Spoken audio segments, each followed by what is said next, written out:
Hello students, एक बार फिर से स्वागत है हमारे यूट्यूब चैनल मैथ्स में विपिन सर में। देखिए, आज के लेक्चर में, आज की वीडियो में फिर आपको वेक्टर जो पढ़ा रहे थे, एग्जाम्पल कुछ पढ़ा रहे थे बुक से, तो वही एग्जाम्पल आगे बढ़ाएंगे। देखिए, जैसे आपके पास बुक नहीं है तो हम आपको क्वेश्चन दिखा देते हैं, और ये यूपी बोर्ड आप क्वेश्चन नोट कर सकते हैं, क्वेश्चन देख सकते हैं, अच्छे क्वेश्चन हैं और यूपी बोर्ड से रिलेटेड है, तो इनको पूरा पढ़िएगा, सॉल्व करिएगा। मैं कोशिश करता हूँ कि आपको वो सारी चीज़ें बताई जाएँ जो बोर्ड एग्जाम में आती हैं।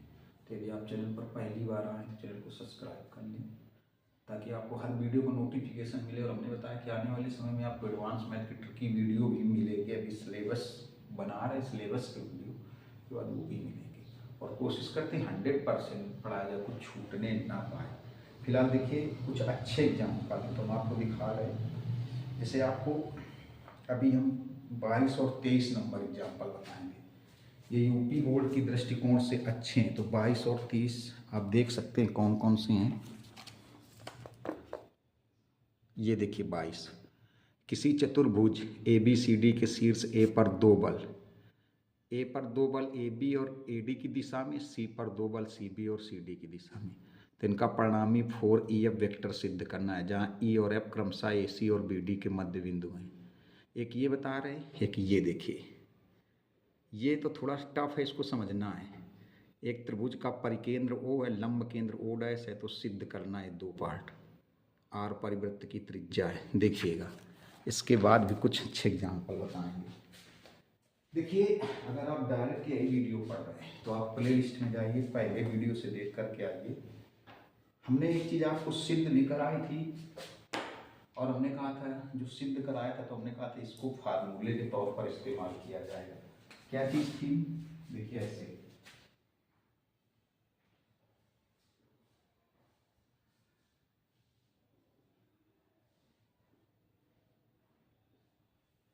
त्रिभुज ए बी सी में हमने कहा था कि डी मध्य बिंदु। देखिए, हमने इसको दूसरे, तीसरे या चौथे वीडियो में, किसी वीडियो में सिद्ध भी कराया था, तीसरे या चौथे में था, दूसरे में नहीं था। तो हमने कहा था इसको फार्मूले के तौर पर इस्तेमाल किया जाएगा, और इससे कई क्वेश्चन लगे थे, एग्जाम्पल के भी, एक्सरसाइज के भी। और ये जो 22वां एग्जाम्पल है, ये भी इसी से लगेगा। कैसे आपको याद दिला, जो लोग सारे वीडियो पढ़ रहे हैं, तीसरे चौथे वीडियो में सिद्ध कराया था त्रिभुज ए बी सी में डी क्या है? डी भुजा बी सी का मध्य बिंदु है। डी जो है भुजा बी सी का मध्य बिंदु है। तो हमने कहा था A D vector, A D vector equal to क्या होता है? A D vector equal to होता है A B vector plus A C vector upon 2। ये सिद्ध कराया था, हमने कहा था इसको फार्मूले के तौर पर इस्तेमाल करेंगे। तो कई सारे क्वेश्चन में इसको फार्मूले के तौर पर इस्तेमाल किया भी गया एग्जाम्पल में और एक्सरसाइज में। डी क्या है यहाँ पर? मध्य बिंदु है। किसका मध्य बिंदु है? बी सी का। तो A D vector equal to A B vector plus A C vector by 2। या इसको ऐसे भी लिख सकते हो, 2AD वेक्टर, दो पे इधर मल्टीप्लाई कर दो, equal to A B vector plus A C vector, दो का इधर मल्टीप्लाई करके भी लिख सकते हो। ये उसी सिचुएशन में पॉसिबल है, इसको हमने कई बार बताया था कि फार्मूले के तौर पर इस्तेमाल होगा। ये तभी पॉसिबल है जैसे यहाँ पर डी मध्य बिंदु है, किसका? डी सी का। तो A D vector equal to A D vector plus A C vector by 2।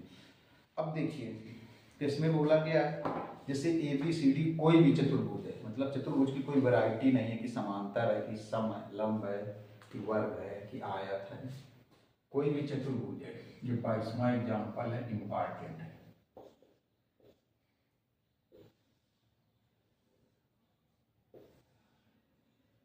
ये ए बी सी डी कोई भी चतुर्भुज है। देखिए, इसी थ्योरम से लगेगा, इसी उससे लगेगा। ए बी सी डी ये कोई चतुर्भुज है, सवाल को समझने की जरूरत है। और देखिए, हम हर वीडियो में बोलते हैं, थोड़ा सा मोटिवेट करते हैं कि आप थोड़ी सी मेहनत करने की जरूरत है। जो समय आप वेस्ट कर रहे हैं मोबाइल वगैरह में, गेम्स वगैरह में, उस समय को वेस्ट ना करिए।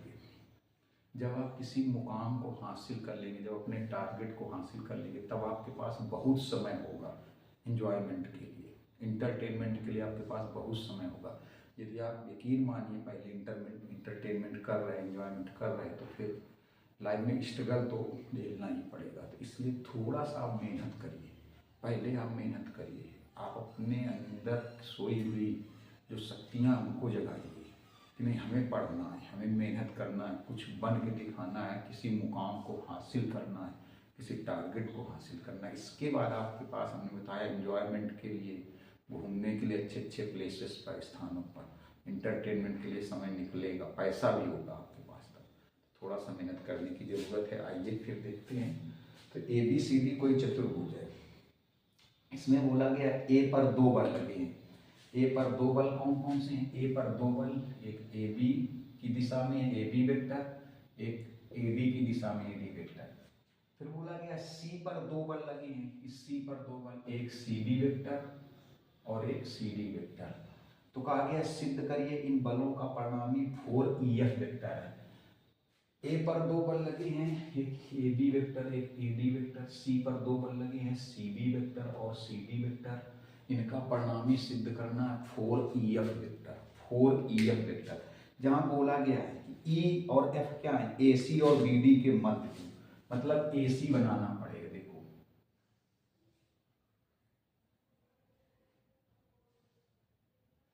AC और BD, तो E देखिए किसका मध्य बिंदु है? E AC का मध्य बिंदु है। चलो ये मान लो, ये E AC का मध्य बिंदु है और ये F BD का मध्य बिंदु है, F BD का मध्य बिंदु है। देखिए बहुत लोगों के दिमाग में, 90% बच्चों के दिमाग में एक चीज आई होगी कि मध्य बिंदु तो यहाँ होता है, यहाँ पर जहाँ पर विकर्ण काटते हैं वहां पर मध्य बिंदु होता है। हम आप बता रहे 90% बच्चे के दिमाग में क्वेश्चन क्रैश करने लगा, दिमाग में आने लगा कि मध्य बिंदु तो यहाँ होगा जाके, जहाँ पर एक कट कर रहे हैं, जहाँ पर एक इंटरसेक्ट कर रहे हैं, जहाँ पर एक प्रतिच्छेद कर रहे हैं, जहाँ पर काट रहे हैं, वहां पर मध्य बिंदु होना चाहिए। ये अलग अलग मध्य बिंदु कैसे हो गया? अलग अलग का मतलब AC का अलग मध्य बिंदु है E और BD का अलग मध्य बिंदु है F, ये इस जगह पर क्यों नहीं आया? तो देखिए, तो हम आपको बता दें ये कंफ्यूजन जो आपके दिमाग में, यहाँ पर ये मध्य बिंदु कब होगा? जब ये चतुर्भुज कैसा होता, समांतर चतुर्भुज होता, या आयत होता, या वर्ग होता, तो फिर यहाँ पर मध्य बिंदु होता। फिर दोनों का मध्य बिंदु अलग अलग ना होता, फिर दोनों विकर्णों का मध्य बिंदु अलग अलग ना होता। अगर समांतर चतुर्भुज होता, आयत होता, वर्ग होता इस तरीके से, और समचतुर्भुज होता, तो फिर दोनों का मध्य बिंदु, दोनों विकर्णों का मध्य बिंदु अलग अलग ना होता। फिर तो दोनों विकर्णों का मध्य बिंदु एक ही जगह पर होता, और किस जगह पर होता है? जहाँ पर ये दोनों एक दूसरे को कट कर रहे हैं, जहाँ पर ये एक दूसरे को इंटरसेक्ट कर रहे हैं, जहाँ पर ये एक दूसरे को काट रहे हैं, यहाँ पर मध्य बिंदु होता, यहाँ पर मध्य बिंदु होता। लेकिन इनका तो अलग अलग मध्य बिंदु है। क्यों? क्योंकि कोई भी चतुर्भुज है, मतलब एक ऐसा चतुर्भुज है कि समांतर, आयत, वर्ग और ये क्या कहते हैं उसको, समचतुर्भुज तो होगा नहीं, क्योंकि इस विकर्ण का मध्य बिंदु AC का मध्य बिंदु E पर है और BD का मध्य बिंदु F पर है। और मध्य बिंदु की वजह से ही ये जो आपको तीसरे चौथे वीडियो प्रूव करवाया, हमने कहा था फार्मूले के तौर पर यूज होगा। देखिए ये सारी चीजें आप डायरेक्टली याद रखोगे, जब आप कंपटीशन देने जाओगे तो वहाँ ऐसी चीजें मिलती हैं, और आपको डायरेक्ट इसीलिए इतना प्रेशर दे के कहते हैं कि आप उनको याद रखिए, समझिए, और प्रूव भी कराया था। चलिए, तो इसमें सिद्ध करना है EF वेक्टर, इन सब का परिणामी, AB का, AD का, CB का और CD का EF वेक्टर, इसको मिलाना पड़ेगा।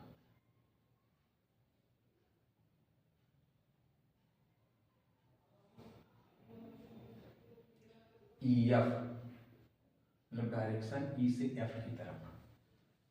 अब देखिए काम करते हैं, अब मेरी बात समझना है, A से F को मिला दो। A से F को क्यों मिला दें? देखिए A से F को क्यों मिला दें, यही चीज समझने के लिए। क्यों? क्योंकि देखिए त्रिभुज ABD में, त्रिभुज ABD में लिखना भी पड़ेगा, त्रिभुज ABD में, त्रिभुज ABD में, जैसे इसमें देखिए त्रिभुज ABC में D क्या है? मध्य बिंदु। तो क्या लिखा गया? AD वेक्टर बराबर AB vector plus AC vector बटे में 2। वही सेम चीज इसमें देखिए, त्रिभुज ABD में, त्रिभुज ABD में F क्या है? मध्य बिंदु किसका? BD का। ऐसे F BD का मध्य बिंदु है। जो एफ है वो बी डी का मध्य बिंदु है। देखिए एफ बी डी का मध्य बिंदु है, तो कैसे लिख सकते हो? जैसे इसमें लिखते हैं ए से बी की तरफ, ए से बी की तरफ, ए से सी की तरफ। देखिए जरा, तो इसमें त्रिभुज ए बी डी में, इस त्रिभुज में एफ मध्य बिंदु है, तो क्या होगा? ऐसे होगा ए एफ वेक्टर, ऐसे A F vector equal to क्या होगा? A B vector plus A D vector और बटे 2 होगा अपान 2 का इधर मल्टीप्लाई कर दो। जैसे इसमें देखो इस 2 का इधर मल्टीप्लाई कर दिया, वैसे 2 से मल्टीप्लाई कर देंगे, ये आ गया समीकरण नंबर 1। अब देखिए ये एफ है, अब सी को एफ से मिला दो ऐसे। चलो अब सी को एफ से क्यों मिलाया? इस सी को एफ से क्यों मिलाया समझिएगा, क्योंकि देखिए त्रिभुज सीबीडी, त्रिभुज सीबीडी में, त्रिभुज सीबीडी में देखिए त्रिभुज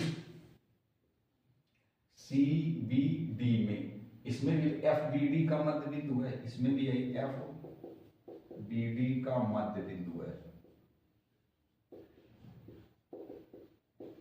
जो एफ है वो देखिए इसमें भी एफ बी डी का मध्य बिंदु है। त्रिभुज जो सीबीडी है, ये जो त्रिभुज है सीबीडी, इसमें भी एफ मध्य बिंदु है। जैसे कैसे लेते हैं, अब जब मध्य बिंदु होता है तो कैसे, तो ये शीर्ष है, शीर्ष से ए से बी की तरफ, ए से बी की तरफ, ए से सी की तरफ। ये समझाया भी था, प्रूफ भी करवाया, आज तो फार्मूले के तौर पर यूज। तो अब देखिए तो त्रिभुज सीबीडी में एफ मध्य बिंदु है, तो क्या होगा? C F vector, C F vector equal to C B vector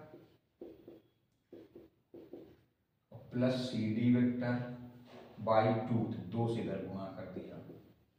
अब इसका इनका परिणामी, किसका देखो परिणामी, ए बी वेक्टर का, ए डी वेक्टर का, सी बी वेक्टर और सी डी वेक्टर, इनका परिणामी सिद्ध करना है 4EF वेक्टर, 4EF वेक्टर। तो इन दोनों समीकरणों को जोड़ दिया जाए। देखिए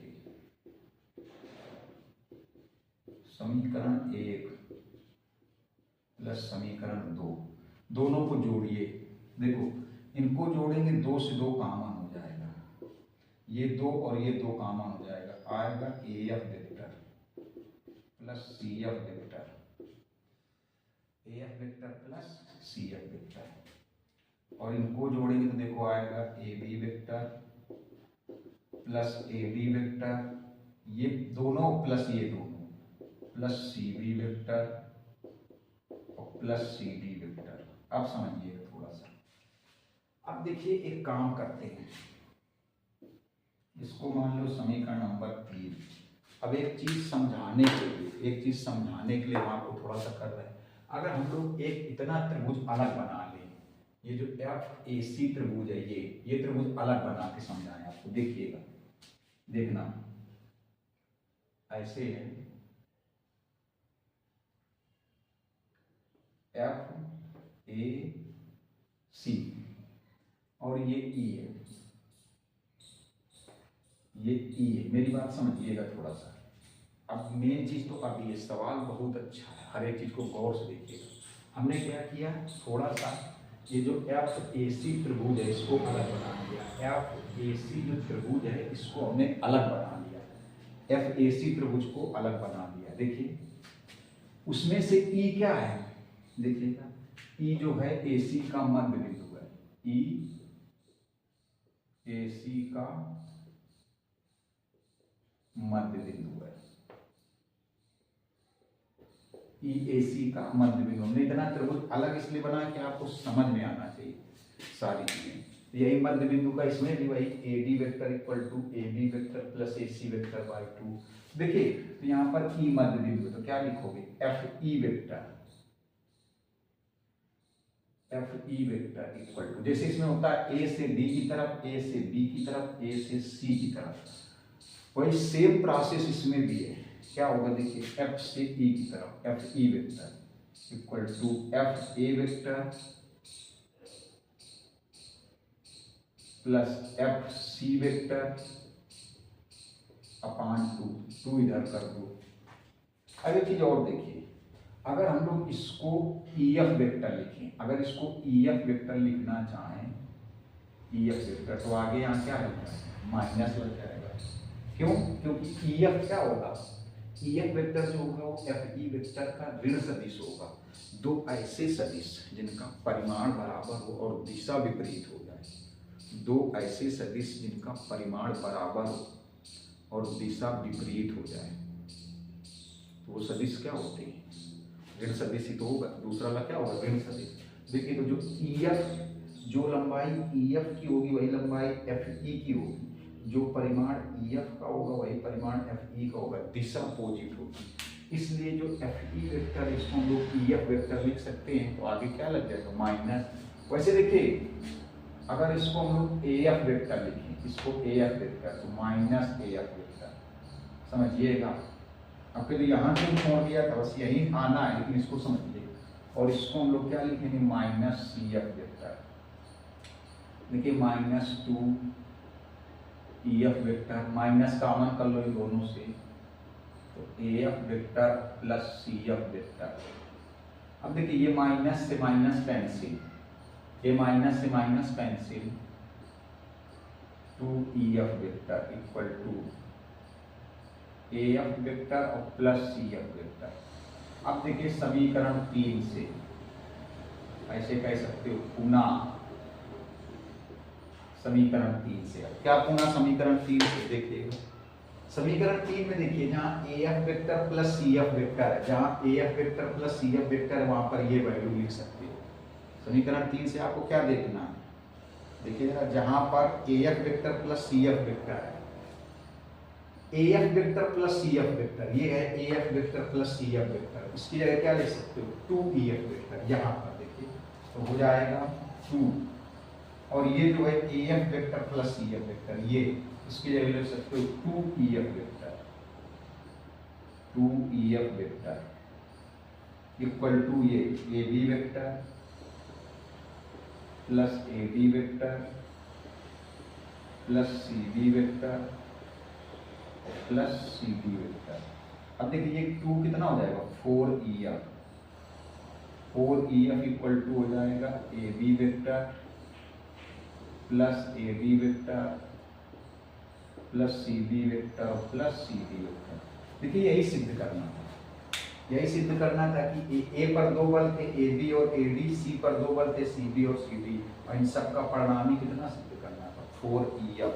तो जल्दी से आप इसका स्क्रीनशॉट ले, और इसके बाद जो 23वां एग्जाम्पल था, मोस्टली बच्चे जो 23वां एग्जाम्पल बताने जा रहे हैं इसको छोड़ देते हैं, इसको थोड़ा सा समझिएगा।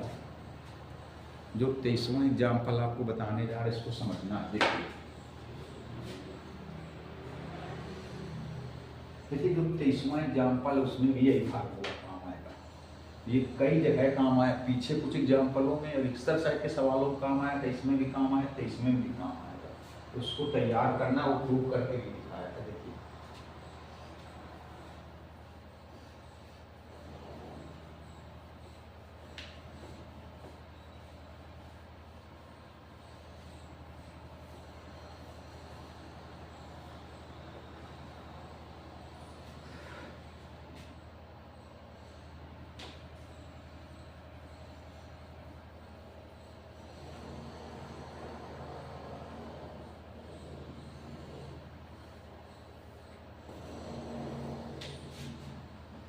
देखिए उसमें आपको दिखाया था कि एक त्रिभुज का परिकेंद्र लंब केंद्र।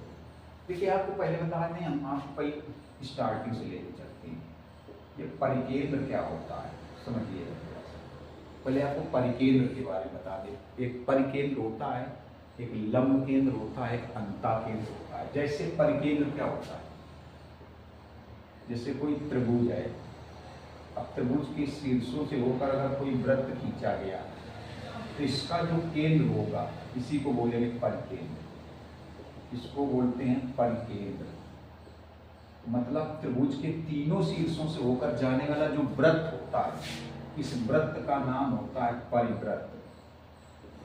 त्रिभुज के तीनों शीर्षों से होकर जाने वाला जो वृत्त होता है, इस वृत्त का नाम परिवृत्त होता है।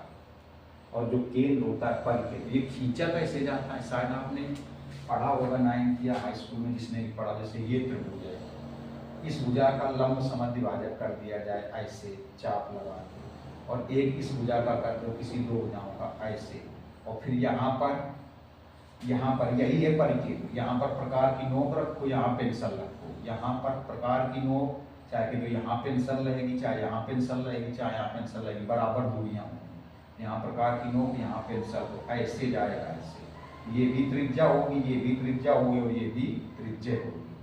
तो समझ गए। तो एक परिवृत्त का जो केंद्र है वो परिकेंद्र होता है। अब आपको बता दें लंब केंद्र क्या होता है, समझिएगा। लंब केंद्र,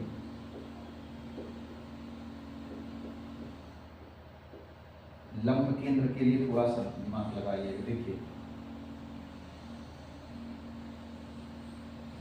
जैसे ये त्रिभुज है, यहां से ऐसे ये लंब डाल दिया गया, AD ये लंब डाला गया, और एक ये लंब लिया गया BE, मान लो लंब है। ये जहां पर काटेंगे जैसे O डैश, ये लंब केंद्र है, ये लंब केंद्र है। अगर तीसरा लंब लिया जाए तो वो भी इसी जगह से होकर जाएगा। ए से हमने क्या खींचा, ये माध्यिका नहीं है, माध्यिका अलग चीज होती है। माध्यिकाएं जहां पर काटती, आपको सब चीजें समझा दे रहे हैं। माध्यिकाएं जहां पर काटती है उसको केंद्रक बोलते हैं, गुरुत्व केंद्र। देखिए केंद्रक बोलते हैं। लंब केंद्र मतलब ये लंब, यही। अब तीसरा लंब भी चाहो तो इसी जगह से, C से अगर कोई लंब डाला जाए, C से लंब डाला जाए, तो ये लंब केंद्र हुआ O डैश, ये लंब केंद्र है। अब इसके बाद ये होता है अंता केंद्र। चलिए समझा देते हैं आपको। अंता केंद्र, तो अंता केंद्र क्या होता है, देखिए जैसे किसी त्रिभुज के अंदर वृत्त खींचा जाए, किसी त्रिभुज के अंदर वृत्त खींचा जाए ऐसे,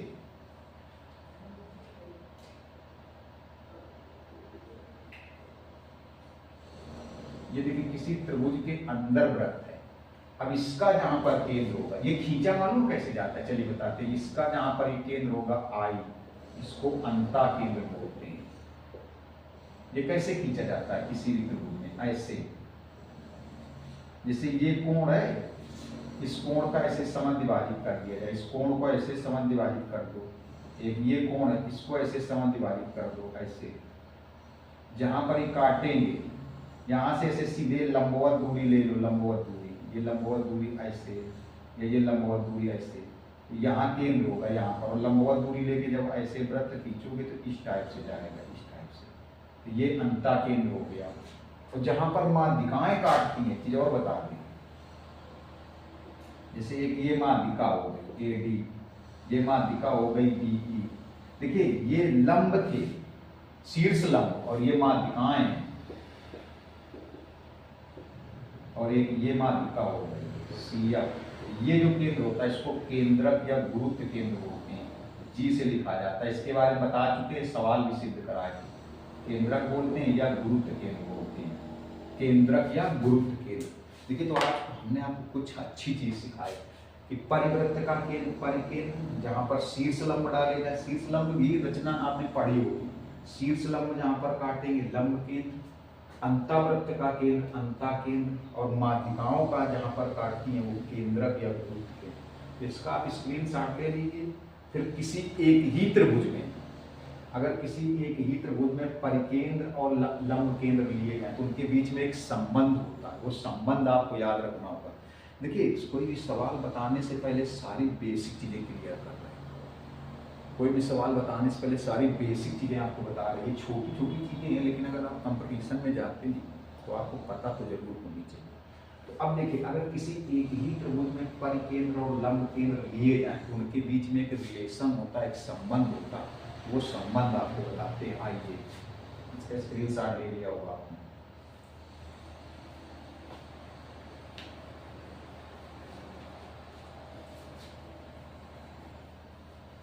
कुछ चीजें याद रखनी पड़ेगी।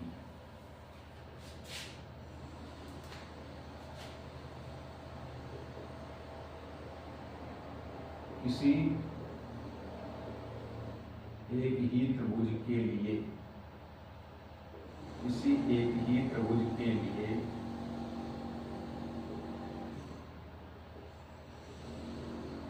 लंब केंद्र तथा परिकेंद्र में संबंध, अलग अलग त्रिभुज नहीं, अलग अलग त्रिभुज नहीं, एक ही त्रिभुज, लंब केंद्र तथा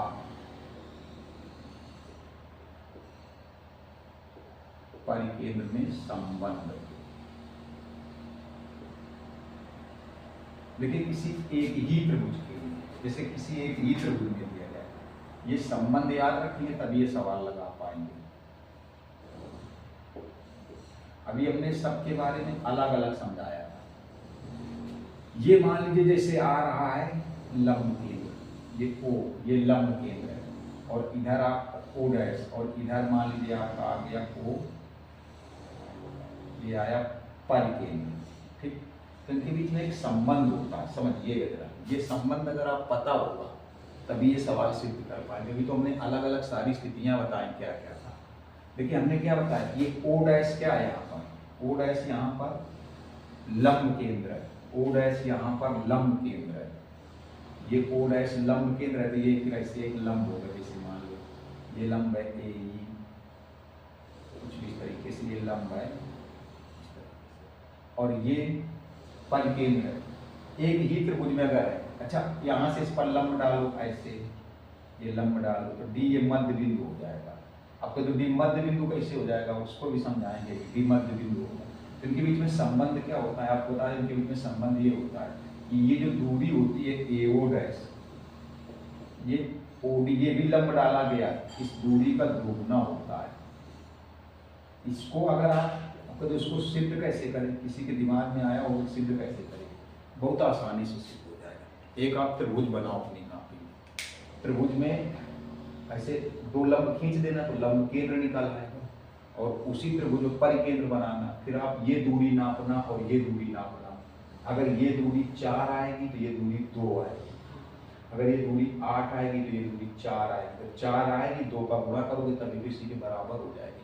अगर कोई बच्चा आप में से किसी के दिमाग में आ जाए कि इसको सिद्ध कैसे करेंगे, तो एक पेंसिल प्रकार पटरी काम की चांदा ना सब साथ में रखो, एक बड़ा सा त्रिभुज बनाओ, उसी त्रिभुज में 2 लंब ले लो, जहाँ पर काटेंगे लंब केंद्र होगा, 2 भुजाओं का अर्धा कर दो, परिकेंद्र निकाल लो, फिर आप ये दूरी नापना, ये दूरी नापना। अगर ये दूरी मान लो हमने कहा ये दूरी 3 आएगी तो ये, अगर ये दूरी 6 आती तो 3 रहेगी, 3 रहेगी, जब 2 का गुणा करोगे तो बराबर हो जाएगा।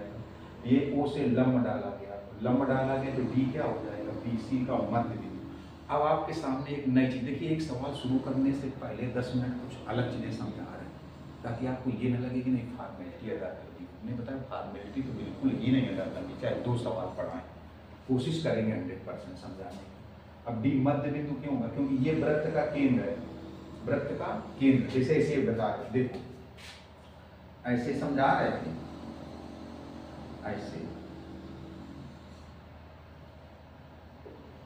ऐसे आपको समझा रहे थे, ये है परिकेंद्र, ये परिकेंद्र। अब यहाँ से आपने ऐसे लंब डाल दिया, लंब डाल दिया तो मध्य बिंदु हो गया। अब आपके दिमाग में इस चीज आनी चाहिए कि लंब डालने पर मध्य बिंदु कैसे हो गया। तो आप कक्षा 9 या 10 में एक प्रमेय पढ़े होंगे, वृत्त के केंद्र से, ये वृत्त था, वृत्त का केंद्र है, तो परिवृत्त का केंद्र है, इसलिए इसका नाम परिकेंद्र है। परिवृत्त का केंद्र है तो वृत्त का है, लेकिन परिवृत्त क्यों, परि का मतलब बाहर, किसके बाहर है, त्रिभुज के, और जो अंदर होता है वो अंतःवृत्त हो गया, जो अंदर था वो अंतःवृत्त था, अंतःवृत्त का केंद्र अंता केंद्र हो गया, और परिवृत्त का केंद्र, अरे सॉरी परिवृत्त का केंद्र परिकेंद्र हो गया। तो क्या होगा, किसी त्रिभुज में जो है तो वृत्त का ही केंद्र, परिकेंद्र क्यों नाम है, क्योंकि परिवृत्त का केंद्र है, और किसी भी वृत्त के केंद्र से जीवा पर डाला गया लंब जीवा को क्या करता है, समद्विभाजित करता है, समद्विभाजित करता है। तो अगर देखा जाए तो BC जीवा भी है, अगर वृत्त के हिसाब से देखें, त्रिभुज के हिसाब से तो BC भुजा हो गई, लेकिन अगर वृत्त के हिसाब से देखा जाए, अगर वृत्त के हिसाब से देखा जाए, वृत्त के हिसाब से तो BC क्या होगी, जीवा, और वृत्त के केंद्र से जीवा पर डाला गया लंब जीवा को समद्विभाजित करता है, वृत्त के केंद्र से जीवा पर डाला गया लंब जीवा को समद्विभाजित करता है, वृत्त के केंद्र से जीवा पर डाला गया लंब जीवा को समद्विभाजित करता है। तो D यहाँ पर क्या हो जाएगा, समद्विभाजित करने का मतलब ये दूरी बराबर हो जाएगी, तो D मध्य बिंदु भी होगा BC का। तो वही चीज समझा रहे थे, तो अगर किसी एक ही त्रिभुज में लंब केंद्र और परिकेंद्र लिया जाए तो मैं एक संबंध, ये संबंध तो देखिए इस सवाल को सिद्ध करने के लिए संबंध तो याद रखना होगा। हमने बताया लगाना चाहो सिद्ध करना चाहो कैसे होता है तो आप प्रैक्टिकली आप बना करके ज्यामिति से ज्योमेट्री से बना करके इसको सिद्ध कर सकते हैं। देखिए ये वाली जो दूरी होगी अगर परिकेंद्र से भुजा पर लंब डाल दिया जाए तो उस दूरी का दोगुना होगा, मतलब ये ओ डैश ए वाली दूरी ओडी दूरी की दोगुनी। इसका स्क्रीनशॉट ले। अब सवाल की तरफ आते हैं। देखिए इतनी चीजें अलग से बतानी पड़े सवाल को समझाने के लिए, तो अब सवाल की तरफ आते हैं। जल्दी से स्क्रीनशॉट ले लीजिए इसका।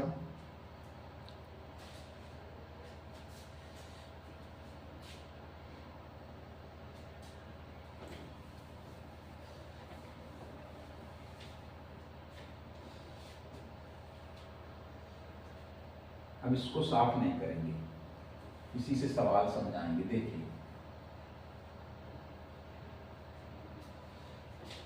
और ये फार्मूले का यूज होगा। तो अब बोला गया एक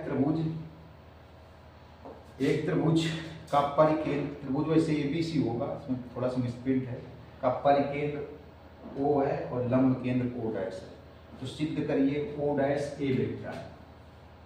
ओ देखिए ये सिद्ध करना है O dash A vector plus O dash B vector plus O dash C vector equal to सिद्ध करना है 2 ओ डैश ओ वेक्टर। पहले पार्ट को ही चलिए बताते हैं। पहले पार्ट में सिद्ध करना है ओ डैश ए वेक्टर ये हो जाएगा, फिर O dash B vector, O dash ये है ओ डैश बी वेक्टर ऐसे मिलाना पड़ेगा, O dash B vector, O dash C vector, O dash C vector, फिर ओ डैश ओ इसको भी मिलाना पड़ेगा, ओ डैश ओ इसको भी, ओ डैश ओ ऐसे। अब थोड़ा सा समझिएगा और ओ डैश डी को मिला दो।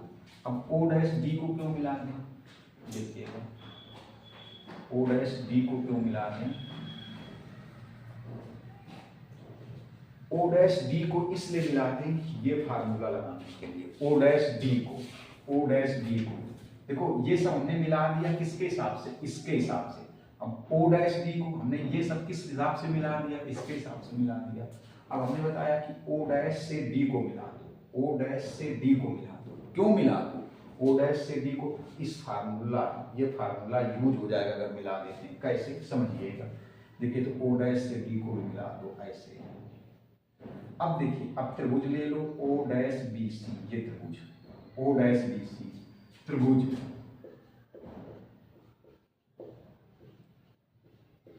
ओ डैश बी सी में ये त्रिभुज ले लिया ओ डैश बी सी। अब देखिए ओ डैश बी सी त्रिभुज में ओ डैश बी सी ये त्रिभुज O dash B C, O dash B C, O dash B C, O dash B C, O dash B C ये त्रिभुज। इस त्रिभुज में देखिए डी मध्य बिंदु है, डी जो है अभी बताया था कैसे मध्य बिंदु है, डी जो है बीसी का मध्य बिंदु, पूरा कारण सही बताया था। तो डी जो है बीसी का मध्य बिंदु है, डी भुजा बीसी का मध्य बिंदु है।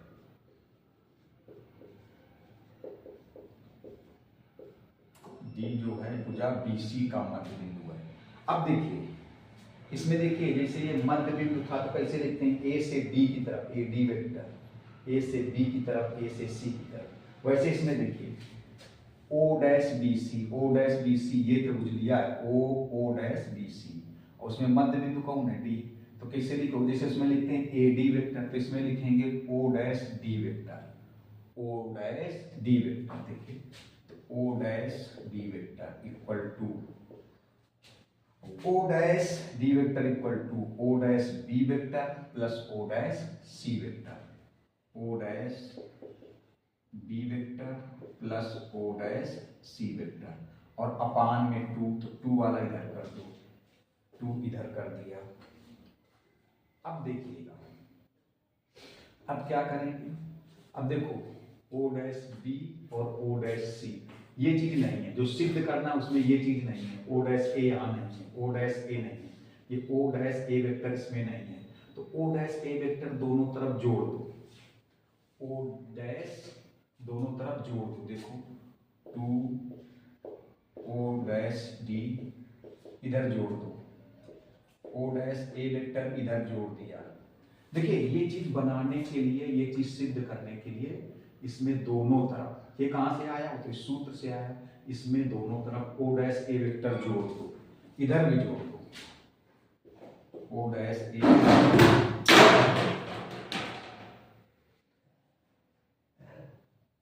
ओ डैश ए वेक्टर दोनों तरफ जोड़ दो, ओ डैश ए वेक्टर दोनों तरफ जोड़ दिया जाए, ओ डैश ए वेक्टर दोनों तरफ जोड़ दिया गया। देखिए इसमें दोनों तरफ ओ डैश ए वेक्टर जोड़ दिया गया।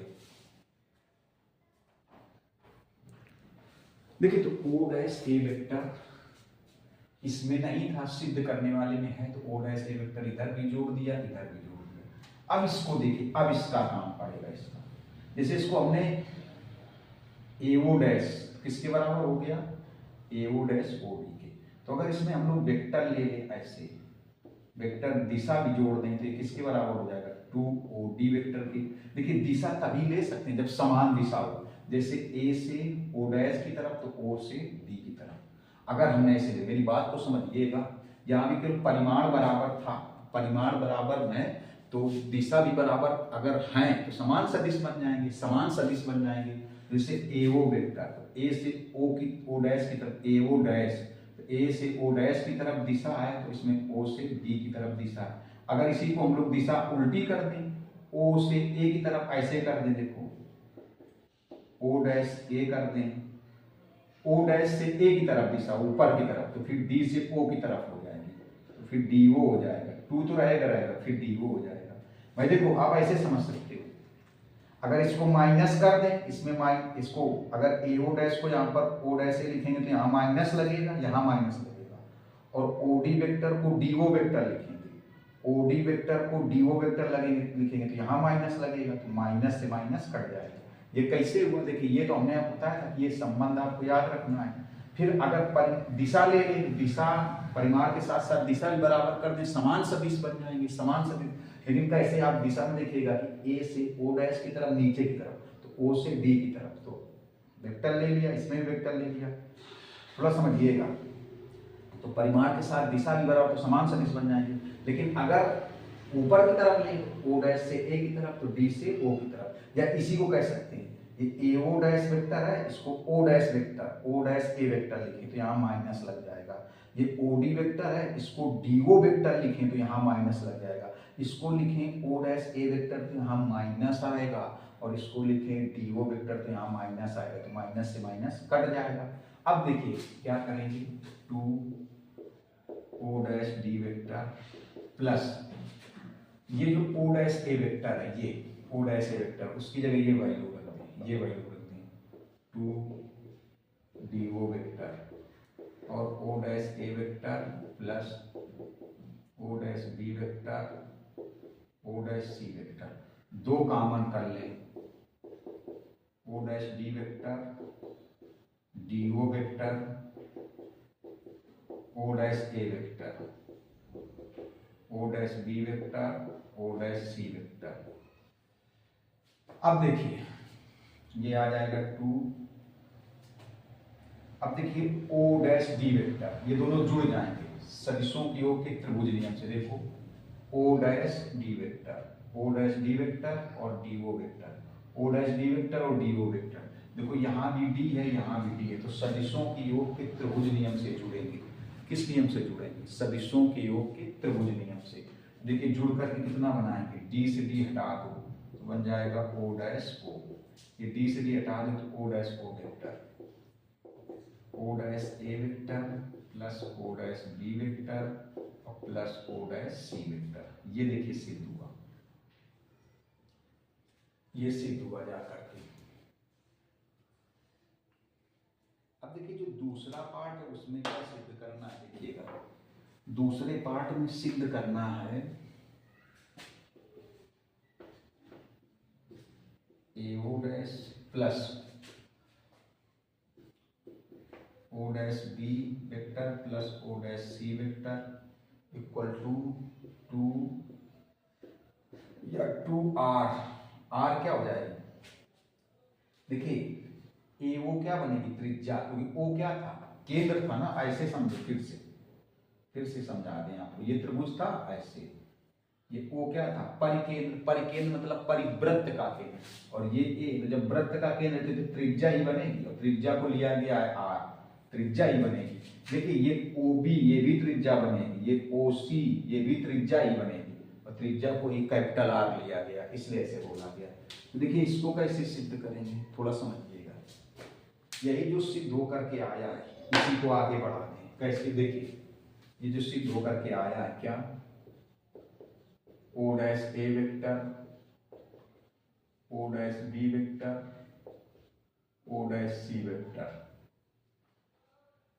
इक्वल टू, ये सिद्ध होकर के आया है 2 ओ डैश ओ वेक्टर। अब देखिएगा O dash A vector, O dash B vector, O dash C vector equal to 2। अब देखिए इसमें अंतर क्या है, इतनी चीज तो मैच ही कर रही ना, इतनी चीज ये देखो ये तो मैच ही कर रही, लेकिन यहाँ पर एओ डैश वेक्टर है, एओ डैश वेक्टर है, एओ डैश वेक्टर, एओ डैश, तो एओ डैश तो इसी को बना दो ना एओ डैश। लेकिन एक चीज और देखिए, इसमें बनाएंगे तो माइनस, ऐसा करो एओ डैश दोनों तरफ जो, पहले एक काम करो, पहले इसका इधर ट्रांसफर कर दो, इसका इधर पक्षांतर कर दो। देखिए कैसे, O dash B vector plus O, क्योंकि अगर इसको एओ डैश बनाएंगे तो माइनस में हो जाएगा, इसको एओ डैश बनाएंगे तो माइनस में हो जाएगा, जबकि यहाँ प्लस में है, तो इसका इधर पक्षांतर कर दो ओ डैश ओ वेक्टर, फिर हो जाएगा minus O dash A vector. अब देखिए इतनी चीज तो मैच कर रही है, इतनी चीज मैच कर रही है। चलिए अब एओ डैश नहीं है तो एओ डैश इधर जोड़ दो और एओ डैश वेक्टर इधर जोड़ दो, दोनों तरफ जोड़ दो, दोनों तरफ। इधर देखो, इधर ऐसे एओ डैश वेक्टर जोड़ दिया plus O dash B vector plus O dash C vector, ये देखिए 2 O dash O vector minus O dash A vector, इधर भी देखिए एओ डैश वेक्टर क्या कर दिया, जोड़ दिया एओ डैश वेक्टर। देखिए इसका उधर पक्षांतर कर दिया, इसको अगर एओ डैश बनाओगे तो माइनस में बनेगा, जबकि यहाँ प्लस में है, तो हमने पहले इसका इधर पक्षांतर कर दिया, फिर ये दो बच्चे एओ डैश वेक्टर इधर जोड़ दिया, एओ डैश वेक्टर इधर जोड़ दिया, तो ये चीज देखो मैच कर गई, ये चीज देखो इससे मैच कर गई, इससे। अब देखिएगा इसको सॉल्व करने केवल ओ डैश ओ, इसको भी एओ डैश लिख दो, इसको एओ डैश लिखोगे तो माइनस प्लस हो जाएगा ऋण सदिश, अगर इसको एओ डैश लिखोगे तो माइनस प्लस हो जाएगा, इसको एओ डैश लिखोगे तो माइनस क्या हो जाएगा प्लस, देखिए प्लस हो जाएगा एओ dash plus AO dash vector. अब देखिए इसको एओ डैश लिखा, इसको तो माइनस प्लस हो गया 2 ओ डैश ओ वेक्टर, ये हो जाएगा 2 एओ डैश वेक्टर, दो कॉमन कर लेंगे O dash O vector plus AO dash vector. अब देखिएगा ये प्लस में कैसे बना, इसको जब ओ डैश ए है इसको एओ डैश लिखेंगे तो माइनस आएगा और ये माइनस प्लस हो जाएगा, और ये तो दोनों तरफ जोड़ा गया था, ये दोनों तरफ जोड़ा गया। अब देखिए काम करिए, इसको पहले लिखो इसको बाद में, इसको पहले लिखो AO dash vector plus O dash, अब ये फिर जुड़ जाएगा, ये जुड़ जाएगा सदिशों के योग के त्रिभुज नियम से। इसके लिए दूसरा चित्र मतलब दूसरा चित्र बनाना पड़ेगा, क्योंकि इसमें देखो ओ डैश ए है, एओ डैश के लिए थोड़ा सा डायरेक्शन नीचे की तरफ हो जाएगी, फिर जुड़ेगा सदिशों के योग के त्रिभुज नियम से। ये ओ डैश है, ये ओ डैश है, ये ओ डैश, ये ओ डैश, जुड़ के क्या बना देगा ओ डैश हटा दो तो आएगा एओ वेक्टर, ये आएगा, और एओ को ही आर लिख सकते हो, क्योंकि एओ ही क्या होगी, अभी आप बता रहे थे ए से ओ तक की दूरी त्रिज्या होगी, उसमें दिया भी है परिवृत्त की त्रिज्या आर है, परिवृत्त की त्रिज्या आर है। एक ऐसा क्वेश्चन है कि मोस्टली बच्चे इसको छोड़ देते हैं, क्योंकि हमने कोशिश की है सारी चीजें कहाँ से कैसे आई हैं समझाने की, अब अगर आपको लग रहा है कि नहीं मेहनत कर रहे हैं आपके लिए, तो चैनल को सब्सक्राइब जरूर कर लें। और देखिए वीडियो इतना ही रखेंगे क्योंकि बड़ा हो जाएगा तो फिर बच्चे देखते कम है। अगले वीडियो में जो इसके बच्चे हुए एग्जाम्पल वो बताएंगे, एक्सरसाइज के क्वेश्चन बताएंगे, और अगले वीडियो में कोशिश करेंगे आपको द्विगुणित और द्विघात के बारे में भी बताएंगे। मिलेंगे नेक्स्ट वीडियो में। नमस्कार, धन्यवाद।